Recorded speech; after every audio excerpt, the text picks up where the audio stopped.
Welcome back to the channel and welcome back to another edition of Where I Went Wrong. And in this edition of Where I Went Wrong, I'll be doing Where I Went Wrong, UFC Kansas City or UFC Fight Night, Holloway versus Allen. So yeah, with this card I went 7 of 7, 500, with like, yeah, 0.500, 500 per card. So that's back-to-back cards, 500 after going with like averaging over 70%. So it's like terrible to go with that back-to-back. But hey, you had your skids, it's the year, at least it ain't negative. But don't focus on like, hey, it ain't negative, but like, put in the work and make the adjustment so that you go back to the 70% and above. Yeah, that's all that the case. But like, yeah. But I knew this was gonna be a terrible card for me going in. Like, I hated this card from the moment I saw it. Like as I said in my community post, I hated it from the moment I saw it. I hated this card, to be honest. And I knew it was gonna be a rough card because I just feel like so many of these variables could play with like this guy, not necessarily this guy, the style that has beaten this guy 10, 12 times. He kind of could fill in it a little bit, but there's also that concern that this guy has never really lost a guy like this. So like a lot of that, or has lost a guy like this, or this chick or this woman is new and green faced, and this one's a veteran, etc. etc. Like, and there's two green fighters going against each other, so like you can't really know how that's going to play, how the dice going to roll, or if this guy's going to do this, guy's going to do that. Like a lot of different. It's not like a case of this guy gets tapped up every time he fights a BJJ black belt, or this guy he loses to aggressive strikers. That's do like it was none of that.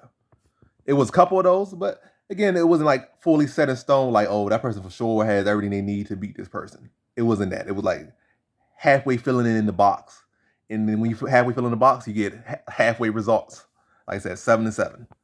Like I said, a bunch of fighters halfway filling in the blanks, and again, 7-7 is how it ended, like perfectly to my analysis of it or what I had in my head because I didn't even do it before I go wrong for that video.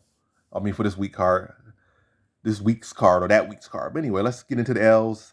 With 7 of 7, let's focus on the L that wasn't an L, but should have been an L. And really, I should have probably been like 6 and 8. But also, I'm a person that say like, if I get a pick right that should have been wrong, I'm cool with it. If I get a pick wrong that should have been right, I'm gonna be a little bit mad about it. I'm like, hey, it's the nature of the game.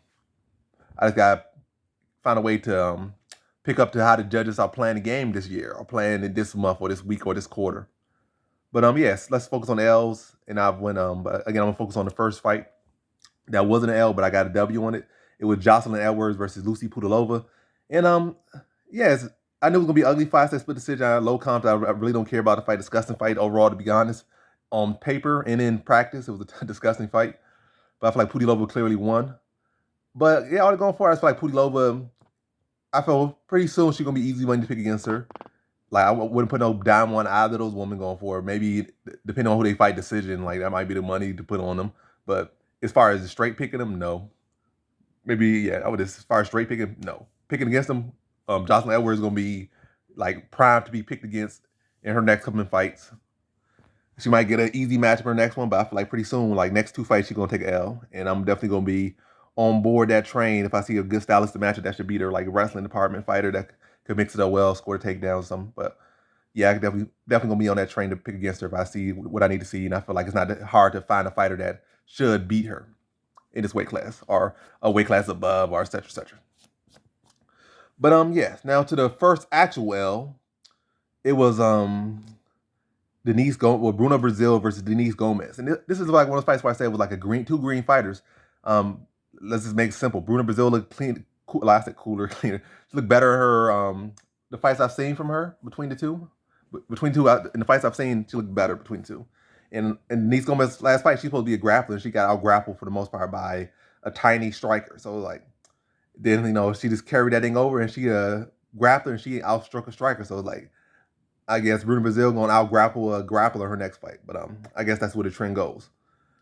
But yeah, I just feel like Bruno Brazil to show me better from what I've seen of the two fighters. Like again, you got these limited fighters. I mean, you got these fighters with limited tape on them, and that's what's gonna happen. Like you don't really know about them too much. You can only judge based off of the little you've seen. It's not really a true track record of them. Like, oh, she loses to this, or she's open for this, she's open for that, or he's open for this. So then you go in the fights, and you get very all over the place like outcomes. So the grappler knocked out the striker or TKO the striker. So I could feel like if Denise Gomez could round out her striking like that and improve her striking, like she could be a good pick, maybe a good little underdog pick in the future, or maybe she's going to end up being a favorite, or maybe I don't know. Bruno Brazil of all the other side, now she shifts to a person that you probably likely gonna pick against, but it all depends. But I think that, like this focus, not to get all over the place. I guess the thing to focus on is that these are what entry level fighters. These are beginners. These are noobs. So you can't like I didn't put no money on no coins on that, like I said, because beginners noobs. I know that. So, but yeah, the thing is just don't get caught up in these noobs. And it's last week. I feel a lot of people got burned, me included, by this. Getting high on some news for no reason. And who's another noob that we got high on for no reason? That one dude that tried to look like XX Tentacion. This Dricus Dumala. He just don't get high on no noobs. I wasn't high on these noobs at all to begin with, but like I ain't too frizzled by either one of them winning or losing, because it's like you're dealing with two noobs who don't really got the most intel on them, and I just pick the best from what I've seen and like the limited I see. So yeah, I ain't gonna be too mad about that one. Like that's just like now I'm gathering intel on them based on fights like this, and it's gonna try to better get an angle on it, get a understanding on it, so I do better with them later on. Like that's all I could do. So that's the first L. Second L was Jillian Robertson versus Piera Rodriguez. And with this one, I went with like Jillian Robertson. I didn't go with Jillian Robertson. I picked against her. I picked Piera Rodriguez. So this again, I was talking about my L's. I'm not talking about my wins. Talking about the L's. And yeah, with this one, I just feel like Jillian Robertson. She has had a lot of fights in the UFC, and she's still a very young fighter for all the experience she had in the UFC. But she had a track record having like 23% takedown offense, which is terrible. And I feel like Piera Rodriguez could get the takedown. And I feel like a lot of times when in MMA, when Jillian Robertson went in and what a grappler is, like she had a high loss ratio to high loss ratio like in those fights. So I feel like Piera Rodriguez could prevail it, but I guess she made a good cut back to 115. She probably got a better nutritionist and better not. She feeling more confidence coming back with some wins. So I'll play the factor. I also think the fact that Piera Rodriguez is green in the UFC, and Jillian Robertson's experience came into play big in that part.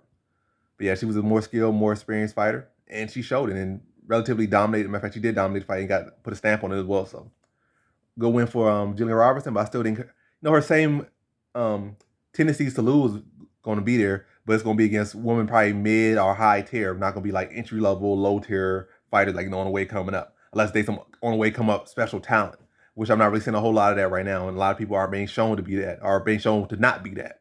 Is late like oh this person's so young, they're 20, they're going to be this and that. Like they not ready yet. So that's definitely been shown. That's definitely a current trend in MMA right now, or in the UFC, where these super young talented fighters, they just aren't there. It's only been one John Jones. You might say, oh, this guy's that, this girl's this person will be that. But there's only been literally one John Jones, or even one person that's like nobody even 25% of what John Jones is in UFC and MMA history. No one. And you might say, oh, this person, I'm not, still not. But yeah, so it's not, these young fighters really ain't coming through or stuff like that. These entry level fighters ain't really jumping the barrel. I guess you could say Mokaev a bit, but yeah, I'm getting off topic.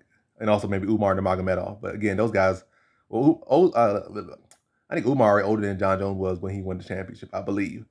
I definitely know Mokaev is younger. I think like 21, 22 or something. But again, he's not going to be John Jones. He probably going to be a little bit over the record. And don't even get me started on, I'm off topic. Like, why are you talking about John Jones, talking about Mokaev? Like, get to the next topic. It was another case of another young fighter just not measuring up just yet. And Robertson's experience came through, and her skill came through in the show. Yes, she was a style thing there. Yes, it was a track record there, but clearly Rodriguez is just not there yet. Maybe never will be, but currently she definitely was not there yet. So that was a second L. Third L was Matheus Nicolau versus Brandon Royval. And this is another one I'm not too concerned about. Like I said, I'm concerned about it, but it's not, I'm not shocked. Like, oh my gosh, that was such a shock, and I put so much investment in Matheus Nicolau. Nicolau was so this, so that, and Royval was this. I don't like Royval's style, to be honest. I may be fun to watch it, but as far as predicting it, I'm not a big fan of predicting Royval fights because he's just so wild and kooky. But maybe watching, like, I could enjoy that. His striking could be pretty sloppy at times, but I feel like that wasn't even the case of being sloppy or being wild. I feel like he timed it well. Always seemed like I see, even in picture, you catch, even in, matter of fact, yeah, even in picture, you see Nicolau kind of reaching with that hook, and all he did was time it with a knee, like a flying knee, caught him. So that is a tendency of Nicolau. He saw it, he read it, and he intercepted it and stopped him. So that was actually clean technique, good training, good drilling to be able to set that up on Nicolau. So it was cases like he to do something wild. That was clean technique. I feel like a lot of cases stuff just be flat out wild and sloppy. But that was actually a clean setup, clean counter right there to a pattern or a hole in Nikolau's game. So good win for Brandon Royval. But I knew like he's his best chance to win was by finish. And yeah, like anytime you go in a Royval fight, like he can find a crazy submission or he can find a crazy shot and he can put you out. But that was not crazy at all. That was clean technique. So I will give him that. Clean technique from Royval. Am I still super impressed with striking? No. But he's definitely from what I'm saying, they're getting better. So that could be a scary thing for the rest of the fighters in the division. But do I think he'll be champion? Probably not. Fight for title? Definitely I think he can fight for title, win this weight class, but win it? No. But yeah, good one for Royval, and that's definitely showing evolution in his game. Nikolai on the side, gotta be a little bit less predictable, but still should have a good future ahead of him. So, but again, gotta be less predictable than that. And Royval clearly saw a pattern and he took advantage of that. So yeah, third L. Now, fourth L, I believe was Iwan Cutelaba versus Tanner Boser. And another one of these fights where it was like ugly. It was ugly, disgusting and ugly, like in practice and in an theory. Ugly fight. That's like on paper it was a horrendous fight. But I should have known. I should have known. Because I feel there's a very clear, very obvious, very known track record of heavyweights, especially kind of like mediocre, failed heavyweights coming down to light heavyweight and they just getting starched and kicked out of UFC. Basically, there has been so many of those. And I said I can remember so many of them, but I can't really remember the names. But I think Justin Ledet probably one of the most recent ones. There's been like so many more, so many more. They just get forgotten about. It's been very few heavyweights that have dropped down light heavyweight and have actually had successful careers. Very few. Maybe Felipe Lins, he's doing okay, but for the most part, heavyweights that drop down have done very horrendous. And Tanner Boser, he was coming down fighting Cutelaba, who can wrestle. Cardio kind of a bit of question, fight IQ is a bit of question, but Cutelaba can be a pretty decent wrestler at times. And Tanner Boser has shown pretty terrible wrestling defense over the course of his career. So like he coming down, he got that track record of heavyweights to light heavyweight not having the best track record. He's going over a stylistic disadvantage maybe. And yeah, mainly kind of we're going with his momentum. And maybe Cutelaba getting tired and hurt him, and I lean to that momentum. But yeah, clearly the track record still kind of sticking up there that these heavyweights dropping down like heavyweight don't have the best career. And now kind of coming off this loss, you kind of say like Tanner Boser can easily likely just end up on a 3-fight losing streak and then be cut from the UFC, or maybe he had to turn to heavyweight. But either way, we know this guy not fighting for no belt at heavyweight and definitely not at light heavyweight. So future is like kind of you're gonna be looking to bet against Tanner Boser going forward. Iwan Cutelaba, matter of fact, it's not a case where it's two guys you're gonna bet against. Cutelaba ain't gonna be no different dude off this win and like, oh my gosh, Cutelaba is. We forgot about him, but like, oh my gosh, this guy is a monster. He's about to make us tear. Now he about to go back to doing exactly what he was doing before he fought Tanner Boser. This was a brief break. This is a water break. He gonna go right back to what he's doing. Come out steaming hot first round. Then second round gonna fade, or he gonna go in there and get a guillotine snapped on him, or get his back taken, choking out by some people with some BJJ skills.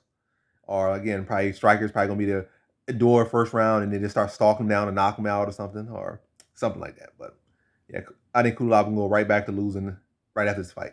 But this was a decent little water break for him. But I think both guys are going to likely lose their next couple fights, and their UFC days are numbered. So yeah, fourth L. Now fifth L. Yeah, fifth L was Pedro Munoz versus Chris Gutierrez, and yeah, this was a fight that just said he's not him. He's not that guy in Chris Gutierrez. And I knew he wasn't that guy, but I feel like he could have got past Pedro Munoz. But I knew like it was a fight that could be very close. And was ultimately pretty close fight. But I think Pedro Munoz hurting him early and dropping early was a big factor in this shifting narrative. But I think overall, I think Chris Gutierrez outlanded him, I think, every single round. But I think Pedro Munoz landed harder, and he was the one, like I say, landed with more steam. And obviously, first round, he got the drop. So Chris Gutierrez just didn't throw enough. I feel like he probably could have threw a bit more, and that would have probably helped him, but just didn't throw enough. I feel like sometimes he takes his foot off the gas and doesn't be active enough, and that can hurt to his detriment, and this sure did play to his detriment in this one right here. But I ain't gonna talk too much about this one. And I just feel like Pedro Munoz, like, we already know who this guy is. He can go to his next fight. They're gonna probably give him a step up again, or they're gonna use him as a step down for somebody at the top to get back on the winning side. Because we've seen like Pedro Munoz, remember back when all these champions met, I think like 2012, and they had them all. They had like John Jones, Cain Velasquez, GSP, Anderson Silva, Jose Aldo, Dominic Cruz, Frankie Edgar. That man lost like half the people on that table. And past that prime, he lost to Jose Aldo decision. He lost to Dominic Cruz decision. He lost to Frankie Edgar. All these guys past that prime, he lost like half the people that were at that point, and that was back in like 2012. And he lost them like some even in 2020, like in 2019. So yeah, I just feel like at the top level, he's gonna constantly be that guy that's gonna be a good top tier gate guardian, I guess, or at least a gate guardian to the top 5 or something like that, or top 10 or something. I'm some more so like top 10-ish, well top 5, top 7-ish. That's where he kind of falls in, and he gonna feel like he's gonna lose every single time. So that's probably where he's gonna be right back in. It's probably a guy that's gonna need a step back up, and he's gonna be there to get him that step back up. Like who lost? Maybe he's gonna fight Adrian Yanez or something. Adrian Yanez gonna need another step, and then Pedro Munoz gonna be there, or maybe the loser of Song Yadong versus Ricky Simone gonna fight him or something like that. And hopefully I'm definitely not mixing the weight classes up. So yeah, I feel like that's where he's gonna perfectly fall within, like either to get somebody into those rankings or to keep somebody within those rankings. That's all he's gonna be there for. Yeah, I feel like that's probably where he's gonna be. So I don't see he definitely not getting no title shot. I feel like he already established who he is, and then Chris Gutierrez is probably going to be a little bit lower than that, or maybe over time just replace him in that spot. But clearly, right now, he's not ready to take that position from Pedro Munoz. But I never saw Chris Gutierrez as future champion. I think he had his good moments, but I never saw this guy as a future champion, future title challenger. But yeah, he gonna fall right into position. I feel like Pedro Munoz is gonna continue to hold his position probably for a couple more years of, like, say, just holding that top. Keeping people from like whether you go into top 7 or keeping them in the top 7, like that guy, the keeper of the. But yeah, now the 6L was Dustin Jacoby versus Azamat Murzakanov. And with this one, I feel like this was a fight I probably a little bit more confident. It was definitely no high confidence. Like I knew it was average confidence. Murzakanov had an ability where I feel like he can win or eke past fights or something, or just land that bomb. So it was like average confidence, with no high confidence. It's not like Dustin Jacoby. He not no Alex Pereira or no Adesanya. He was world class kickboxer, but he wasn't that dude or one of those dudes. He was in the top 10 or something at one point, but he was never like, oh my god, Jacoby is a freaking like super 5-star stud. He was never that. Probably like a 3-star. But yeah. I just feel like this one he just felt a little too lax. He allowed Murzakanov to catch him stuff. Maybe it was a speed advantage for Murzakanov. I feel like Murzakanov knew I didn't see from him. I feel like the same issues and stuff were there on Murzakanov side. A lot of loading up, a lot of steam. But Jacoby just a little bit stiff, a little flat-footed out there. And it's like maybe have an issue with the speed of Murzakanov. It was like nothing super unpredictable or nothing super technical or well set up by Murzakanov. Yeah, but he was able to hurt him. I think went the second round. After Jacoby's having a pretty decent second round rally a little bit. Then third round, Jacoby was rallying again. But then like it was a bunch of this missteps on Jacoby's side. But Murzakanov you can't say, oh, only Murzakanov won because of this guy did this or this guy didn't do that. It is what it is. Like Murzakanov won, he was the better fighter tonight. He is the better fighter. Jacoby, like I said, he decided to not do that. That's just like you gonna go out there and try to go for takedowns when you're down with 2 rounds. And then you got a guy tired in front of you, and you're gonna do dumb stuff. Like I said, you make dumb mistakes, that's on you. So good win for Murzakanov.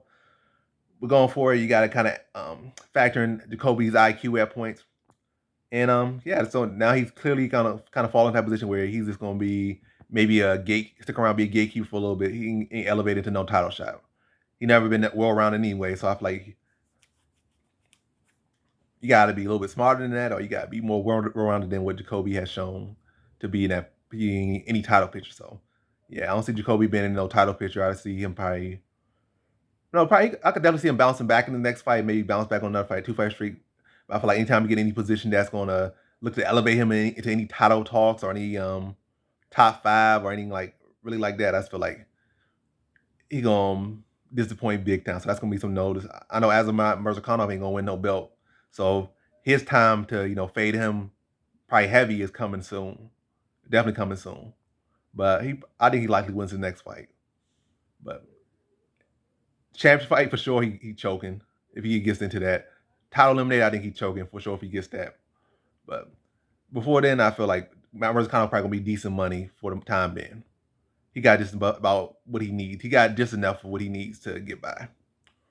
So yeah, Jacoby swallowed an egg, and I think he'll continue to swallow eggs. Yeah. And then final L was Edson Barboza versus Billy Quarantillo. And this is one of those fights, prime example of like kind of just fills the boxes, but like halfway fills the boxes. Billy Q is tough. You know, up until that point, he was durable and stuff like, oh, this guy could take a shot. He could be in there. He could be in war. He's a very durable, very tough guy. Like that's what he is. He's a tough guy. I mean, everybody could be. You be tough if you want. You get hit with a perfectly timed knee, perfectly timed shot. It turns lights out. So ain't no shame in getting turned out, but definitely will affect you going forward. Like especially at 34. It's not like he's 25. Like, I'm not saying that's a bad age necessarily, but it ain't a like particularly great age, especially at a lighter weight class. And to take a damage like that, but then we see people take damage on Sunday, come back and have their best career performance. But I definitely don't think I would factor that as a good thing for him. But I think when he clearly shows, especially at this point, I don't think Billy Q gonna be a real contender at this weight class.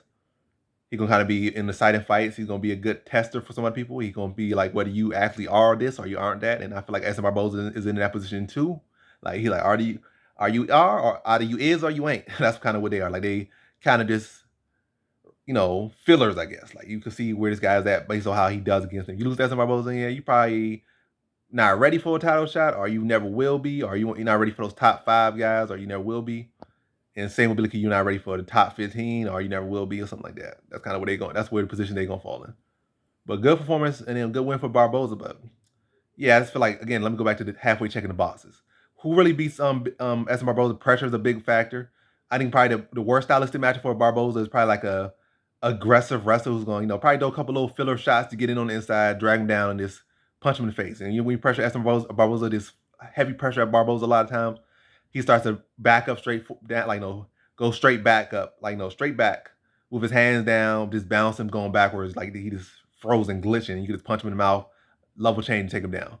But I think a lot of times people kind of get caught up in that, and I think Billy Q kind of fell on some tape study because um Robert, not Rafael dos Anjos, but Neil Darius got caught with something very similar when he got knocked up by Barboza. Like I think he was throwing a jab, then ducking. He kept doing intensity of throwing a jab, then ducking down with his eyes facing the floor. And Barboza was able to eat the jab and then jump up and flying knee him, knock him out cold like that. And I think it was something. It wasn't as fast or dynamic as that one because obviously Barboza is older now, but it was roughly similar. Maybe a little bit smoother. Well, I don't know. Well, less energy expended. It was like your older fighter, like he's kind of just lifted the knee up. That one he exploded in the air and knocked him out with a flying knee. This one was like he just stepped back, leaned, lifted the knee up, and caught Billy Q as he was leaning down, like throwing a punch and throwing your head down. Probably trying to go for a takedown against the cage. Like he saw like, oh, you're gonna try to back me to the cage. You're gonna lean to my knee or lean to this side, and you're gonna go for a takedown. Throw a weak punch, lean, and so he just do the knee, knowing that was likely the next outcome. So this is something you probably should have caught better on in the study, or maybe you should have extended the rounds a little bit before getting that predictable. Maybe second, maybe third round before you get that predictable. Or maybe try to work in the clinch. Even if you're not getting a takedown, you're not in a position to get smacked in the face with a knee or meet a knee. Or maybe mix your combinations in differently. Maybe body shots to a double leg or something. Or maybe fire your straight a little bit harder. So it's like you fully committed to the straight or something. So he got respected more instead of you just kind of sticking out there. And then he can easily see that what you're trying to do in this intercept you. But this is not coaching advice or anything, but it kind of was. But yeah, go win for Barboza. But again, Billy Q wasn't that Khabib. He wasn't that Kevin Lee. He's not as good of a striker as Michael Johnson, where you could like put the volume up on him and you could constantly pressure him. You just could throw a thousand punches. You so fast and stuff. Again, and also Michael Johnson is much faster and much more technical as far as a striker. So like Billy Q wasn't checking the boxes in the striking. He wasn't checking the boxes in the grappling. And it was like I said, he just not checked the boxes. Like he was kind of just winning maybe on the fact that he had the momentum and then he could push a pace and eventually, even though he doesn't check the boxes over time, the boxes will start to get checked as Barboza starts to fade, and then he'll eventually start to get taken down. Is what I was leaning to. But I knew already going into the fight that he did not check all the boxes. And again, when you don't check all the boxes, then with this card, a lot of not checking the boxes, you get halfway results because the boxes aren't fully checked. So you get like, this could happen, this could happen, this could happen, everything could happen because this guy right here does not check all the boxes, and Billy Q did not check all the boxes. And also, he didn't do all. I guess he didn't do a full tape study as well because he got pretty much caught in the same exact thing. He got by the same um, counter as Darius got caught by like a decade ago. So, but hey, it is what it is. Billy Q will bounce back, but still think I think it was already obvious he ain't gonna be no title challenger or no elite at this weight class or any weight class. But like I say, he's a tough guy. He's a skilled guy. He can hold his own, but he was obviously never going to be creme de la creme. And Barboza was a top fighter at one point. Was he ever truly creme de la creme? No, but I think his top days are, for the most part, over. And I think he likely loses his next fight. I think Billy Q could bounce back, but I think Barboza loses his next fight. I think they probably going to match him with Sodiq Yusuf, a matchup they were trying to set up in the past. But I think they'll match up now, and I think Sodiq Yusuf probably gets him out of there or something like that. Or maybe they'll match him up with another grappler. That'll be a super easy fight to predict or something. Maybe. But we'll see. And that's really the card right there. And then Holloway versus Brendan Allen, great fight. I think the thing that sticks out most to me is I feel like the obvious, Holloway will lose again to Volkanovski, the same or worse if they fought a fourth time. So I guess he's hoping on, I'm talking about from watching the fight, he will lose pretty much the same way, not worse. I saw the same openings that were there that Volkanovski exploited yet again. Well, 3 times, and they would be exploited the 4th time. Could he beat Yair Rodriguez? Hopefully, hoping Yair Rodriguez lands something flashy, some flying knee, some spinning switch kick or something, and knock Volkanovski out. And then he has an actual good chance of winning this belt by beating a guy he already beat in a close fight in Yair Rodriguez, and that would be a great fight. But Volkanovski just got his number, and he ain't really made the adjustments to even make me even consider or even give a thought that he might actually be able to beat Volkanovski. He fought Allen to a very close fight, very solid guy in Allen. But I think Allen lost. I feel like he got the most from the fight. I mean, Holloway needed that win. It's good to win. It's always better to take a win than a loss. But for a guy like Allen, it just showed like I fought with a guy who's pretty much, matter of fact, he is championship caliber. He could probably be champion just about every single weight class in the UFC. You just stretch him out. Like his skill set, he could be a champion every single weight class. And I held my own with this guy. And he was a former champion. He is one of the greatest featherweights of all time. And I held my own with him. So it's gonna do more for Allen than Holloway. Whereas Holloway, like I just went in and I clocked in and I did my job and I showed that I still belong. Allen, like, he needed to. This was a fight that should show he belonged, and he'd been there with one of the best guys. He fought him to a competitive fight, and he's only going to get better. Well, I feel like Holloway, like, he didn't really show better. Allen showed better, and he showed that he can be better. And he's found out that he can be better. And he showed where, saw where he's truly at now.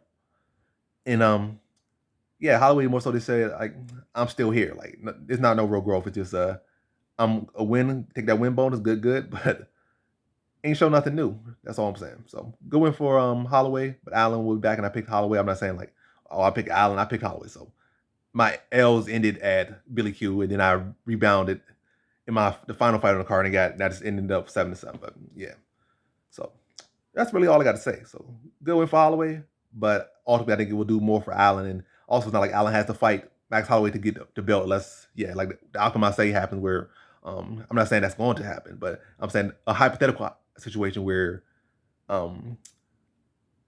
Yair beats Volk and then Holloway beats Yair and he gets the belt, and then maybe he defends it, who knows, and then rematch. But even then, that wouldn't be so bad for Allen. But I guess it still comes down to the fact that if Allen ultimately took more from this fight than Holloway, or gained more, in my opinion. If that really even matters, or yeah. But I'm just talking. So yeah, that's the video. Went 7-7, 500 for the card. But this next card is definitely looking a whole lot better, and I'm liking a whole lot better from what I'm seeing. And I definitely think I will go above 500. So at the very least, I'm doing better than 500 in this whole. We won't go three weeks at 500. We'll go above 500. And I ain't going below 500. I'm saying I'm going above 500. So, and we ain't sticking at 500. We ain't going below it. We going above it, and hopefully far above it. And won't be back here anytime more this year. Hopefully. And I'm going to try to do my best to not get there. So that's the video. 7-7 for the card. Won 550% for the card. And yeah, not my best card at all. And I will be back. Thanks for watching. Like, comment, subscribe, and come back for more videos. Peace.